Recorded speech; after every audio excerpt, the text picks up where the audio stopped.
যাওয়ার পর সকালে গার্লফ্রেন্ড যখন তার বয়ফ্রেন্ডকে ফোন দিচ্ছে তখন prong prong prong prong. Hello জান, গুড মর্নিং। তুমি কি খবর, উঠলা?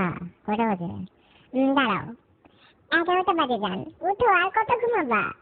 উফ, মাথা ব্যথা করতেছে। আচ্ছা, রাত্রে কখন ঘুমাইছি খেয়ালও তো নাই। কথা বলতে বলতে কি বলছি না বলছি মনে পড়তেছে না কিছু। জানো কি হয়েছে? রাত্রে তুমি কথা বলতে বলতে না ঘুমাই গেছো, তারপর তোমার নিঃশ্বাস করে আসতেছিল। কি যে মজা, কি যে ভালোবাসা ছিল।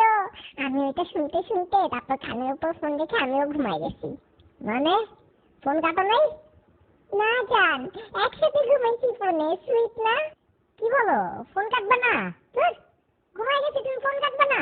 জানো না পকেটে টাকা নেই, ভার্সিটি বন্ধ, 70 টাকা ছিল মোবাইলে, ওইটাও খাই দিলা। এটা কোনো কাজ করছো তুমি? দূর মিয়া, খবিসের মতন রাত্রে গড় গড় করে নাক ডাকছো, পুরো রাত সহ্য করছি। অন্য জিএফ থাকলে পর দিদি ব্রেকআপ করতো। দূর, ফালতু কথা বলবা না তো।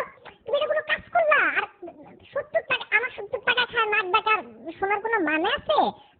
তার উপর যদি ভালোবাসতো, ওই নাক ডাকার আওয়াজটাও তোমার কাছে ভালোবাসার আওয়াজ মনে হতো। দেখো এখন ফোনের মুখ হাত ধুয়ে আসি, মেজাজ খারাপ করে দিলা।